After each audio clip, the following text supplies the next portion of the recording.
ต้องได้บางคนก็ว่าเอาผัวบ่ดูแลนำใครโอ้ยดูแลเองก็ได้ว่ามีคนถามบ่โดยแม่นว่าบ่ลูกกับผัวมีคนมาซอย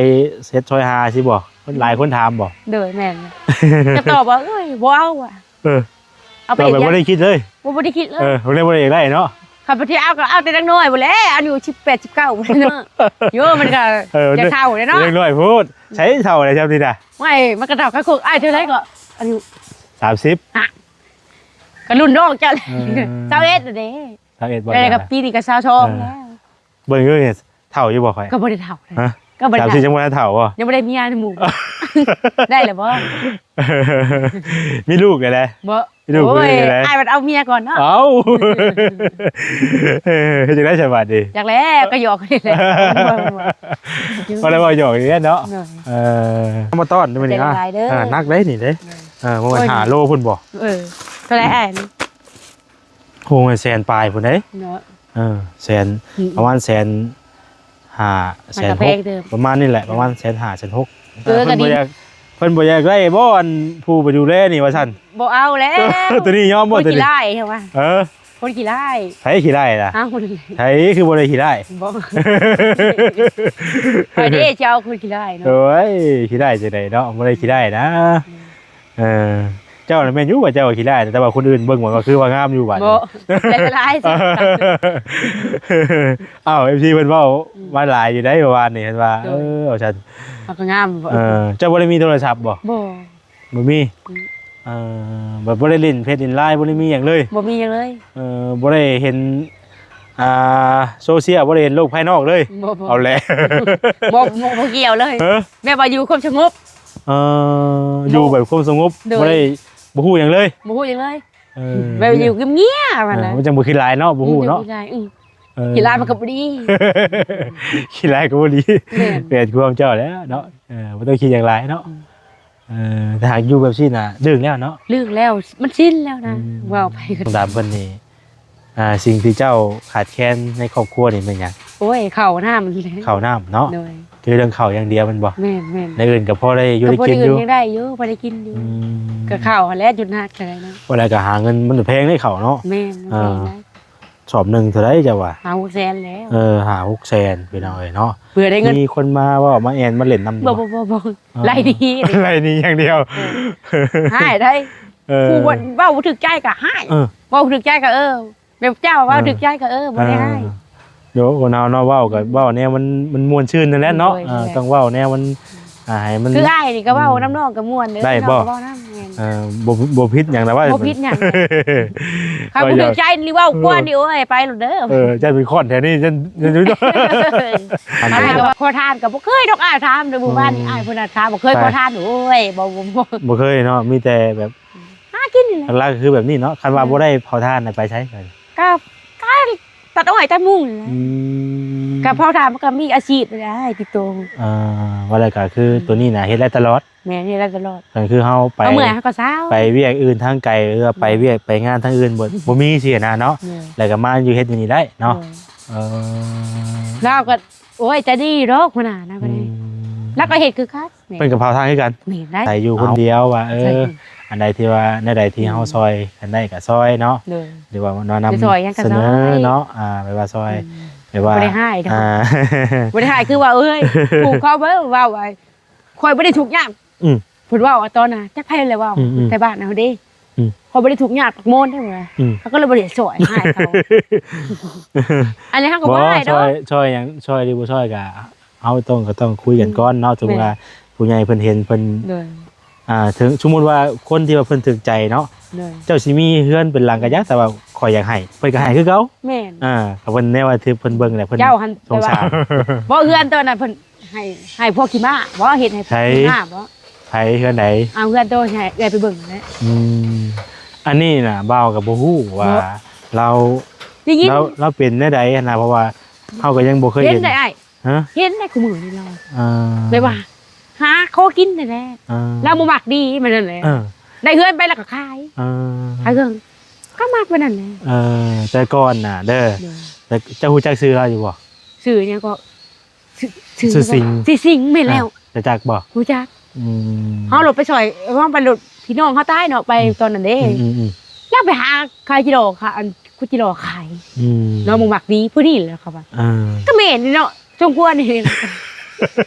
เอ้าบัดได้ของหมู่บัดขี้คายยังก็บัดช่วยเหลือเนาะคือเพื่อหาบ่เป็นง่ายนะว่าเงินหลังนั้นโอ้ยบ่หลายเติบแม่ว่าบ่เต็มแล้วแบบพี่บ้าไปนะโดนแล้วเพิ่นคงมันมักกินมักลิ้นเนาะบ่ได้คือเก่าเนาะบ่ได้คือเก่าเพราะว่าอะไรปกติหัวเจ้าบ่าวน่ะพยายามแบบว่าบอกเราแล้วเคยบอกเคยสอนบอกว่าทุกอย่างเนี่ยวันไหนมันดีกันแหละแหละก็บอกแนะนำแนวทางอะไรมันดีกะให้เราเก็บเอาหักเฮ็ดเอาสินะแต่ว่ามันบ่ไปตามที่เฮาบอกนะมันโดนไปหาอะไรเนาะเขาช่วยเหลือเนาะแม่นเบาๆแต่ว่าเจ้ามาช่วยนี่เขาบ่ได้ขายไปจังเนาะก็มาช่วยไปเลยก็ข้าวน้ำสปาก็กินบ่ได้ขายเกะลีได้บ่แล้วมันดีใจได้เพิ่นว่าให้โดยดีใจแม่ว่าวันขายคือเขาจำเป็นนั่นแหละก็บ่ได้ขายเขาบ่ได้มาช่วยเนาะมันเพื่อหาเงินมันเป็นง่ายได้โอ้ยบ่ได้ยังไงคือเจ้าหาเจ้าก็ฮู้เป็นบ่แหละผู้สิได้เงินมันบ่ได้เงินมันง่ายได้แม่ที่บอกขอแบ่งขอเว้ยบ่ได้น้องบ่เฮ็ดได้บ่าวเอ้ยไปก็เลยว่ามีผู้ใดคิดหยังก็อยากเพิ่นอยากช่วยหยังก็ตามเพิ่นเนาะตามเพิ่นแบบว่าสงสารเฮาได้ไปเลยเป็นคายของหมู่มันหมู่สิบ่ช่วยอีกหมู่สิสร้างหัวอีกน้องว่าว่าลิแม่นความเจ้าได้เฮือนมาบัดบ่สิคายเฮือนอีกโอ้ยเพื่อบ่เป็นได้บ่เป็นง่าย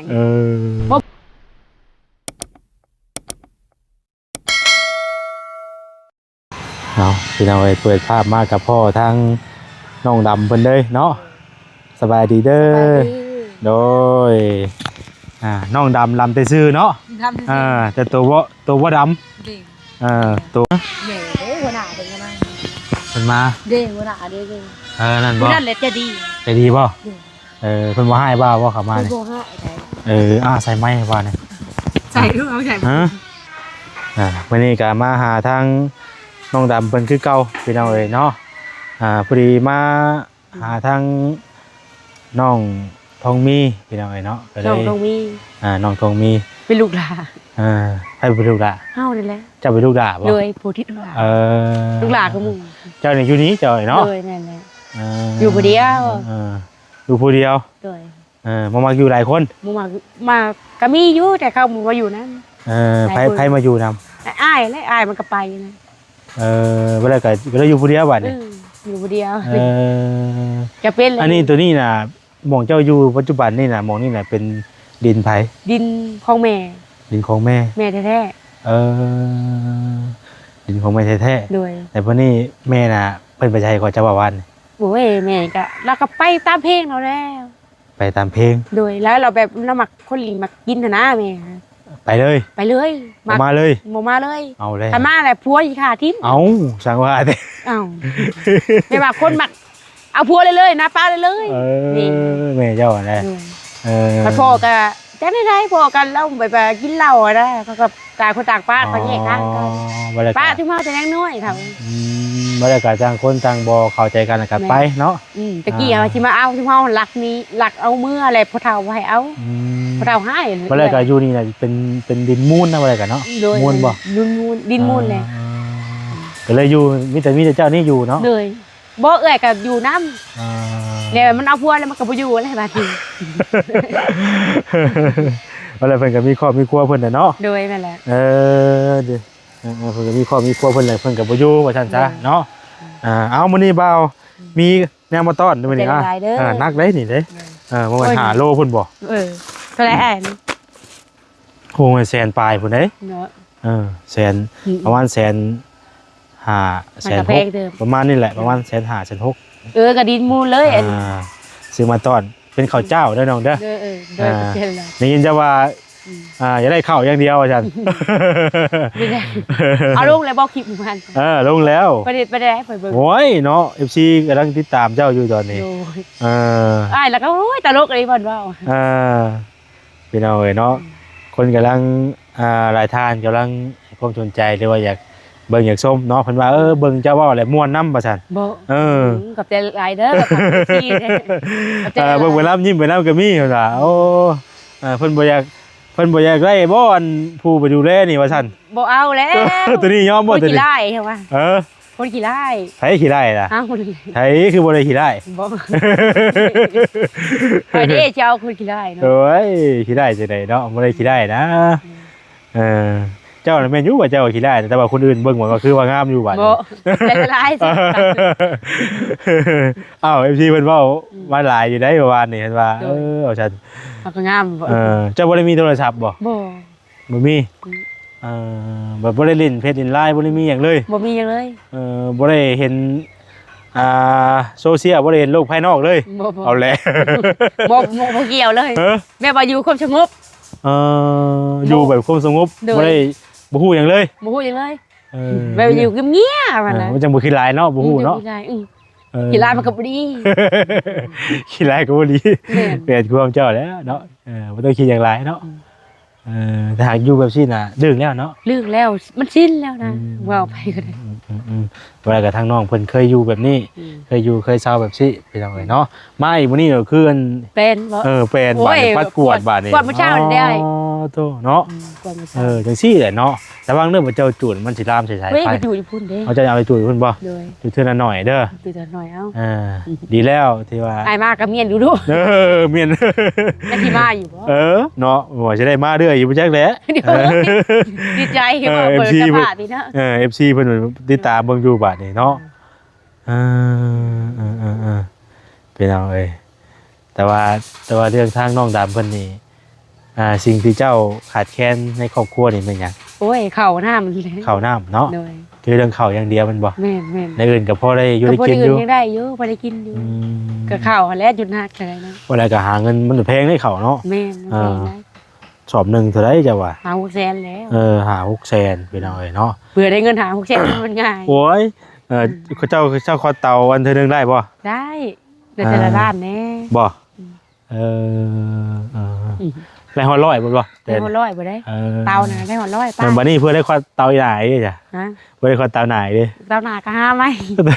ว่าเงินยังเดืออยู่บ่ล่ะสิ ยั บ่ ง เบิด เหลืออยู่ได้บ่เบิดก็ผู้เดียวก็ที่จ่ายพุ่มเพื่อให้เพี่ย เอาเลยก็หาเก็บไว้นำเนาะส่วนไส้กับไส้ ไว้จะเป็นไข่นะบ่มีไฟเบิ่ง ตัวผู้เดียวต้องได้ บางคนก็ว่าบ่เอาผัวบ่เอาดูแลนำไก่โอ้ยดูแลเองก็ได้ว่า มีคนถามบ่ โดยแม่น ว่า แต่ บ่ กล้าบ้าน เอาลูกเอาผัวมีคนมาซอยเฮ็ดซอยหาสิบ่หลายคนถามบ่ โดยแม่นจะตอบว่าเอ้ยบ่เอาอ่ะเอาไป ตอบแบบบ่ได้คิดเลย บ่ได้คิดเลย บ่ได้อยากได้เนาะ ขับไปที่เอาก็เอาแต่ดังน้อยบ่แล้วอายุ18 19บ่เนาะโยมันก็จะเฒ่าเลยเนาะ เรื่องน้อยพูดใช้เท่าอะไรครับนี่น่ะ ไม่มันก็เฒ่าก็คุกอ้ายเท่าไหร่ก็อายุ 30 ก็รุ่นน้องเจ้าเลย21เด้ 31บ่ ได้กับปีนี้ก็22แล้ว เบิ่งเนี่ยเท่าอยู่บ่ค่อย ก็บ่ได้เฒ่าเลย ฮะ ก็บ่ได้ 30จังบ่ได้เท่าบ่ ยังบ่ได้มีงานในหมู่ได้แล้วบ่ มีลูกเลยแหละ บ่ ไม่รู้ โอ้ย ไม่รู้เลย อ้ายมันเอาเมียก่อนเนาะ เอ้าจะได้ฉบับดี จากแล้วก็หยอกกันนี่แหละ พอแล้วว่าหยอกอย่างนี้เนาะ หน่อย ลูกชายคนหนึ่งแล้วไปนะ ก็บ่ได้เฒ่าได้เบิ่ง บ่ได้ถามว่าบ่ได้มีให้ใดขายย่องก็ได้ ก็บ่ได้แล้วบ่ได้ฝากน้ำกันเนาะมากันก็อยู่ผู้เดียวก็บ่มีไผได้ บัวตะกอนบ่ได้มันบอกแบบว่า มีคนมาว่ามาแอนมาเล่นน้ำ บ่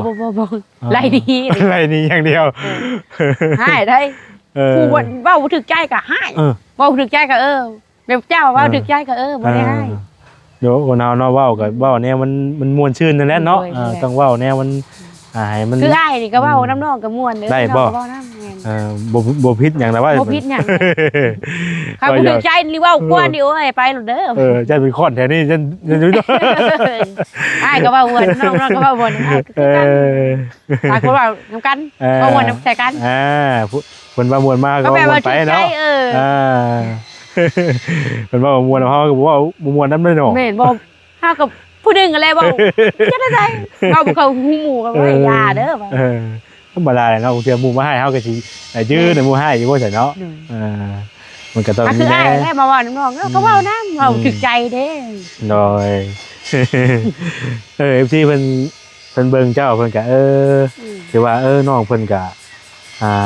ฮู้จักเฮ็ดเวียกเฮ็ดงานเนาะ เลย เฮ็ดเวียกเฮ็ดงาน เขาถามว่าขอทานก็บ่เคยดอกอ้ายถามในหมู่บ้านนี่อ้ายเพิ่นน่ะถามบ่เคยขอทานโอ้ยบ่ บ่เคยเนาะมีแต่แบบ หากินนี่แหละ หลักๆก็คือแบบนี้เนาะคันว่าบ่ได้เผาทานน่ะไปใช้กัน ก็ตัดอ้อยตัดมุ้งนี่แหละ กับพ่อทำมันก็มีอาชีพเลยให้ติดตัว ว่าอะไรก็คือตัวนี้นะเฮ็ดได้ตลอด แม่นี่ได้ตลอด ก็คือเฮาไป เอาเมื่อยเขาก็เศร้า ไปเวียกอื่นทางไกลหรือว่าไปเวียกไปงานทางอื่นบ่มีเสียนะเนาะแล้วก็มาอยู่เฮ็ดอยู่นี่ได้เนาะแล้วก็โอ้ยจะดีดอกขนาดนั้นก็ได้แล้วก็เฮ็ดคือคัส เป็นกับเผาทานคือกัน แม่ได้ เอ้า เผาถ่านคือกันได้แล้วก็เผาถ่านคือกัน ว่าอะไรก็ผู้ใดเฮ็ดไปเนาะมันก็มีหม่องทรงตลอดเนาะบัดหัวดาวแล้วก็เฮ็ดแท้ได้ขนาดนั้นน่าบ่รู้ซื่อเพิ่นก็บ่นั่นล่ะว่าบ่ว่าสิว่าล่ะว่าเข้ามาก็บ่ว่าบ่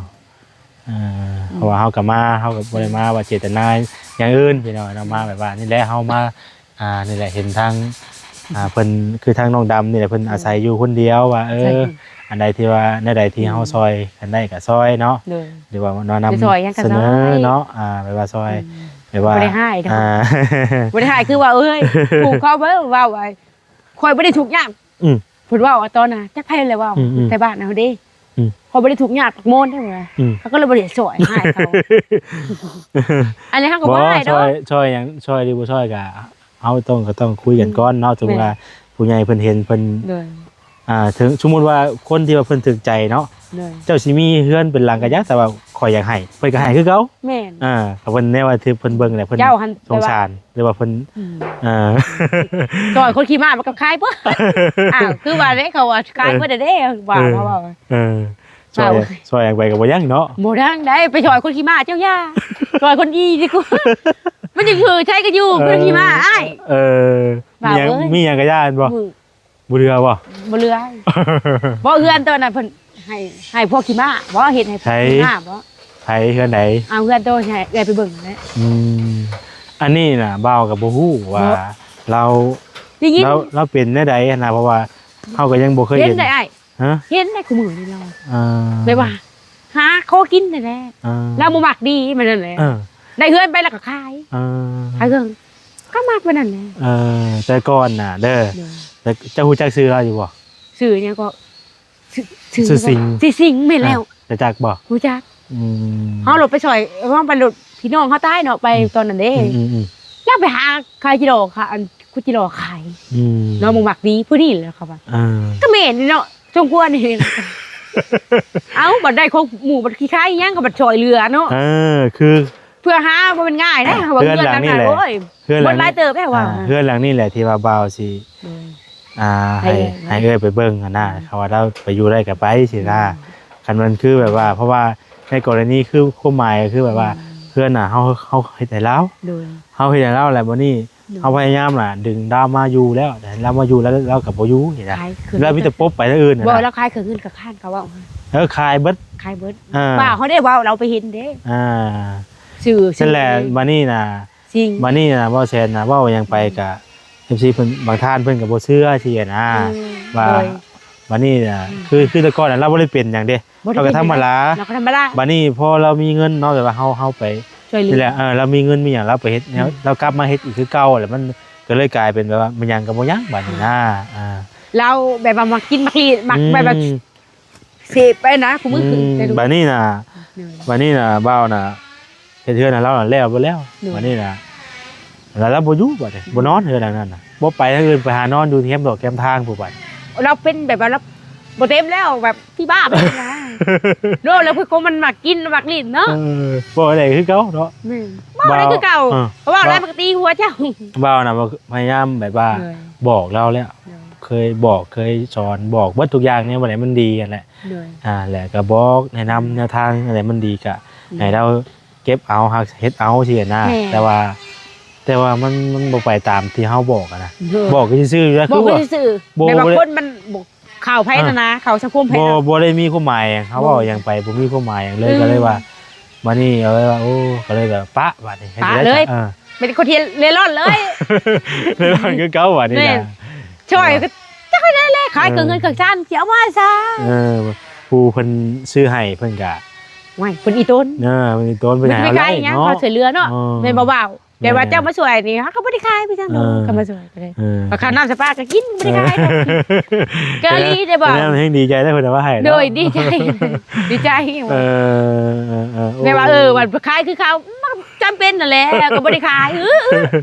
เขาบ่ได้มาช่วยเนาะก่อนเพื่อหาเงินมันง่ายได้โอ้ยบ่ได้ยังไงคือเจ้าหาเจ้าก็ฮู้กันบ่แหละผู้สิได้เงินมันบ่บ่ได้เงินมันง่ายได้แม่ที่บอกขอแบ่งขอเว้ยบ่ได้น้องบ่เฮ็ดได้บ่เอ้ยเป็นก็เลยว่ามีผู้ใดคิดหยังก็อยากเพิ่นอยากช่วยหยังก็ตามเพิ่นเนาะ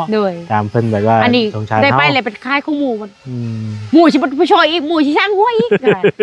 น้องว่าว่าลีแม่นความเจ้าได้เฮือนมาบัดบ่สิคายเฮือนอีกโอ้ยเพื่อบ่เป็นได้บ่เป็นง่ายบ่บ่าวตะบิดเฮ็ดได้เป็นสัมภาษณ์แล้วเฮ็ดได้เป็นสัมภาษณ์แล้วก็แต่ก่อนเนาะแต่ก่อนเราก็ทางชาวบ้านชาวเมืองเพิ่นเห็นเพิ่นก็สงสารเพิ่นสงสารเพิ่นก็แนะนำไปว่าให้มาเบิ่งเอาในครอบครัวอันเรานี่แหละบ่จริงๆเราก็บ่มีสินะเราบ่มีแล้วก็ไปเบิ่งเอาในฮอถ่ายแล้วก็เฮาก็บ่ฮู้ว่าเราสิเป็นอันนี้เด้เจ้าก็เบิ่งคนก่อนมันกินบ่ช่วงนั้นหน้าตาเราผ่องใสช่วงข่อยเข้ามาหารัตวิทย์น่ะหน้าตาผ่องใสบ่ได้แบบว่าเป็นลักษณะนั้นไปไข้เคียงคือเราแบบบ่ได้เฮ็ดแล้วอ่ะนะเราบ่ได้เฮ็ดแล้วคือเราบ่ได้ไปยุ่งเกี่ยวกับแบบนี้แล้วนะบัดนี้พอเฮาซอยแล้วไปเรื่อยปุ๊บแหละเรามันมีเฮาก็บางทีเฮาก็ยืนเงินหยังให้สินะแต่เราก็เราได้มีเงินแล้วนะก็เลยไป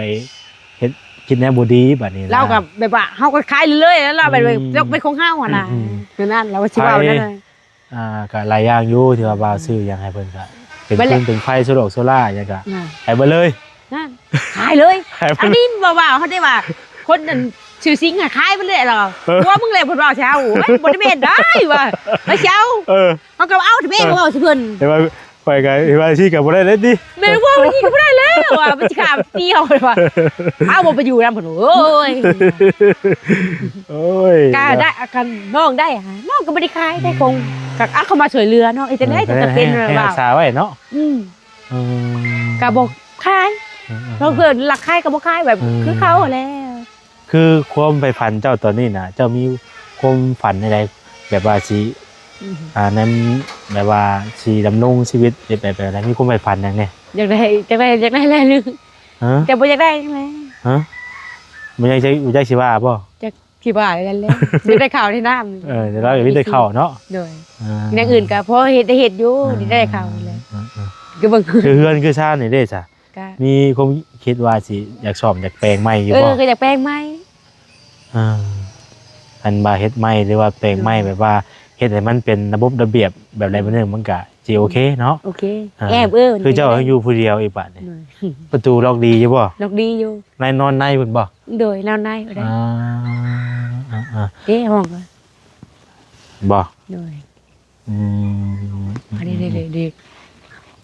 เพราะว่านี่แหละพี่น้องไอ้มองเราอยู่เรานอนกันนี่แหละอยู่นี่แหละเราก็เป็นเฮือนมูลนะว่าอะไรกันเนาะทางน้องเพิ่นอยู่คือว่าในกรณีสมมุติว่ามีครอบครัวนี่ผู้ใดอยู่ก็คือ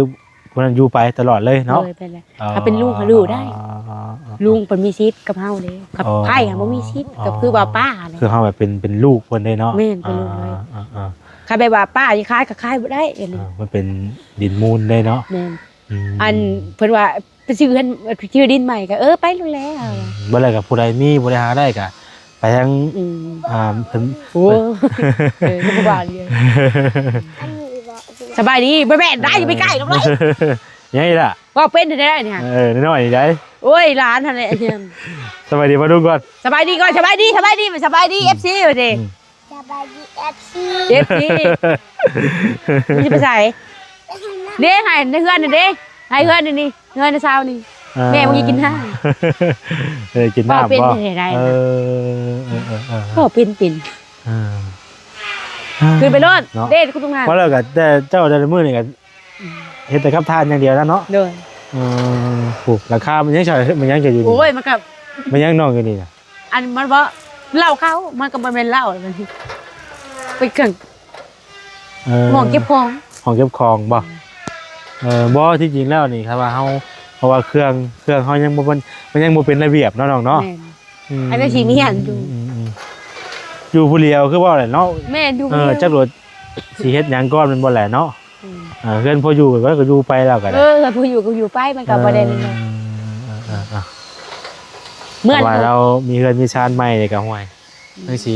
คัก เมื่ เล อย ได้ พี่ บ่ น้อง ถึงงาน เนาะ ยัง บ่ ไปสัมภาษณ์อยู่บ่สัมภาษณ์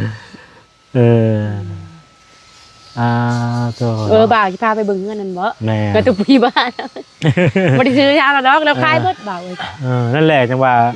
เฮากับป้อยเฮียนะเราใน ปล่ เมื่ อย อ เลยบ่าวเอ้ย ในเมื่อว่าเราบ่มักอยู่ เราบ่มักแบบความสบายเรามักคนละบากอ่ะบ่าวเอ้ยน้อง เฮา บ่า ก็ ว คือเฮากับวางดีกับเราแต่ก่อนเนาะอย่าให้เราได้แล้วมีแบบว่าอย่าให้เรามีชีวิตที่ดีขึ้นเหมือนว่าเฮา อันนี้มันก็บ่อยากมันบ่อยากสบายแล้วเอ้ยรถเจ้าคนเล่ร่อนแต่ว่าคนที่บ้าไปทั่วไปนะอันน่ะเขาเล่มมาแล้ว โอ้ยเนาะเด็กสิว่าใดๆเนาะวิธีกินผมแล้วยาวได้ นั่นแหละใช่บ่เห็นอยู่เอารถไปซอยพี่น้องเนาะพี่น้องตายบัดเห็นเป็นผู้ค้ากิโลให้เขาแล้วเขาก็เตะเขาเตะหน้าให้ บูนี่กับบูแล้วอยู่กินจังได้แหละพี่น้องเอ้ยเนาะทางเฮา มีผู้นึงอีกว่าดูถูกแปลว่าคอยบ่ได้ถูกบ่ได้ยาก ว่า พี่ ไป น้อง ได้ คอยบัดอยู่ซาลัดผู้เพิ่นว่าฮะมีผู้ชายดอกว่า ไผเนาะว่าเนาะ มาสัมภาษณ์เขาบ่ได้ถูกบ่ได้ยากได้เขาก็บ่มาซอยเลยบัดนี้ ก็ถึงเจ้าสิมีก็คือความหมายอะเฮาถามถ้าเจ้ามีพี่น้องอยู่สหรัฐก็ก็ว่าเป็นหยังข่อย บ่เป็นหยัง ก็ว่าเฮาดีๆก็ได้เนาะ เว้าดีๆก็ได้ อันนี้หันคนบ่ได้ถูกบ่ได้ยากได้เพิ่นเอาฮะว่าเพิ่นบ่ได้เพิ่นทุกข์เยอะเพิ่นแบบเพิ่นบ่อยากให้ช่วยนะ ก็คือว่า แต่ว่าเพิ่นความลำบาก เจ้าก็บ่ต้องว้าว เขาบ่ได้เว้าได้ ก็ง่าย กระทุกอีหลีเขาบ่เว้าว่าบ่มีพี่น้องก็บ่มี คนเฮาน่ะโอ้มันก็คงคิดบ่คือกันเนาะ หน่วย แต่ว่าบางคนก็ว่าทำแบบว่าบ่ยอมเสียเปรียบหรือว่าแบบว่าแบบแท้ก็บางเทื่อก็บ่มีแต่ว่าก็บ่ได้ต้องการแบบซี่สินะคือเฮาเนี่ยโอ้ก็คือว่าได้พี่เรามีผู้มาชนมาซอยเฮงดีแล้วน้องๆเนาะ แม่นอาจารย์มาแล้วเขาก็ดีใจ เพราะว่า ซอยยังก็ซอยเขาบ่ได้น้องบ่ได้ให้ บ่ได้ว่าจังได๋เนาะน้องเนาะ บ่ได้ว่าจังได๋ เอาสามีแต่ว่าให้น้องเพิ่นสู้ๆกันแล้วสา สู้ เนาะก็ มาผู้เดียวบ่ได้ ค่อยนะมื้อนี้มาผู้เดียวมื้อนี้เมื่อก่อนน่ะมานํกันเพราะว่ามื้อนี้แยกทางกันไปเสียนี่เปียกบ่คือกันนี่คือข่อยไปย่างอยู่หมู่เมื่อบ่ได้ว่ะ เมื่อแล้ว เมื่อบ่ได้ได้ ผู้ประชาภาพแล้วเมื่อแล้ว แต่ข่อยแล้ว เมื่อแล้วนะ เดี๋ยวเมื่อบ่ได้ได้เดี๋ยวจะข่อยแล้ว อ้ายแล้วก็ตลกบอกมาแล้วก็ ว่าคิดว่า เป้าอ้ายแล้วก็อ้ายพุ่นมีหนวดโว้ยมันก็ยิ้มหัวเลยบัดนี้แกน้อยก็เป็นบ่ก็เป็นน้อยกินน้อยว่าสิบ่เป็น เนาะข่อยก็มากันมาอยู่แต่ว่าก็สิบ่มาแบบว่า จะเป็นได้มาก แบบว่าบ่แบบว่าสิมาแบบช่วงแรงสินะเวลาตะเวนมาบ่อยากมารบกวนเจ้าเฮ็ดเวียกสินะ ก็บ่ได้เฮ็ดด้วยได้มื้อนี้ฮะ บ่ได้บ่ กำลังว่าสิเอ้ยผู้แรกกับกามผู้แรกเขายังเหลื่อยมาอยู่เดือนเหลือจักโค แต่ว่าต้องให้เพิ่นหยุดก่อนบ่ เลยให้เพิ่นหยุด แต่ว่าค่อยถ้าว่ามาก็สิมาแบบว่าบ่อยากให้เจ้าเครื่องเวียกเจ้าสินะแต่ว่ามาเป็นช่วงเป็นยามสินะบ่อยากให้เครื่องเวียกเนาะก็เบิ่งเวลาก่อน มื้อเวลา คือว่าครับ ก็เฮ็ดไปนี่แหละปกๆแปลกๆมันแดดเด้เนาะ หลังว่าคำที่ได้กับแค่แน่ว่าเฮามากับแค่แน่เพิ่นอยู่ก็แต่ว่ามากับเวียงเว้ยโอ้เห็นเวียงอยู่รถบ่จักเพิ่นมาแล้วบ่จักแนวสิ ว่าก็บ่ได้เฮ็ดดอกอันนี้นะก็แล้วเฮ็ดเวียกเลย เพราะว่ามันก็เป็นเวียงที่เฮาเฮ็ดเองเนาะ เฮ็ดเอง ก็ ก็อยู่ไปนี่แล้วผู้เดียวเฮ็ดมีลูกมีผัวของเขาอยู่ก็บ่ดีแล้วบ่ดีเขาเนี่ย ไปใช้เด้อน้องเด้อเดี๋ยวทางเบาก็สิกลับก่อนเด้อบัดนี้เด้อ ใจละลายเด้อ มีแฮงเด้อมันยังฉันในธงนะ โอ้ยเพิ่นชื่อมาให้บ่จิต ยังไรน่ะ นี่เด้สิเห็นบ่ ชื่อมาแต่นั้นผู้ได้ชื่อมาแต่เดียวกันเด้อนี่เขาอันนี้ก็เบิ่งแซนปลายบ่ได้น้องเอ้ย ขอบใจละลายขอบ แซน ใจ แซน ผู้ใหญ่ฮูบนี่ผู้ใหญ่ฮูบ แล้วมันเป็นเขานั่นเด้เขาหอมมะลิเป็นข้าวเจ้าเด้อ ขอบใจละลาย เพ เวลาเขาดินมันมาเองเมียนเด้อพาไปเบิ่งเฮือนบ่ ไปใส่เดี๋ยวบ้าไปก่อนเด้อ โชคดีเด้อดีมีแห้งเด้อโชค ฝาก ดี เอฟซีเด้อขอบคุณขอบใจละลาย โดย ดี ที่ มี ว่า แห้งเด้อ ทั้งน้องเพิ่นก็ถือว่าลมแอนดีขนาดเลยพี่น้องเนาะที่ได้ FC ก็เพิ่นก็มักเบิ่งแต่ว่าเจ้าเว้าในนี่น่ะเพิ่นมักเบิ่งเด้ บ่ จะได้มาหาเจ้าเรื่อยอยู่นี่อยากได้อยู่บ่โทรศัพท์ จะได้อยู่ อยากได้บ่ จะได้อยู่ เอาจะซอยโชคดีเด้อพี่น้องเอ้ยเอาก็สิเข้ามาเรื่อยๆอยู่เนาะมาอัปเดตเบิ่งนั่นแหละพี่น้องเอ้ยเนาะเอาโชคดีเด้อสบายดีโดย ใจละลายใช่ เอาพี่น้องเอ้ยเนาะเดี๋ยวสิขอจบคลิปไว้สำนี้ก่อนพี่น้องเอ้ยเนาะโอ้ยังมีโทงมีไทยอยู่เนาะอันนี้ว้าโต บ่าวนะชดใจได้บ่าวกับเอ้ยนะก็ชดใจอันนี้ได้อีทำไมถึงอีอันนี้เขาไปเฒ่า ไปใช้ลำลาไปก่อนพี่น้องเอ้ยเนาะอยู่ดีมีแฮงโดยว่าสุขูสุขคนผิดพลาดจังไดกันขอโทษขออภัยพี่น้องเอ้ยเนาะสำหรับคลิปนี้ลำลาไปก่อนแล้วสบายดีเด้อพี่น้องเด้อโดย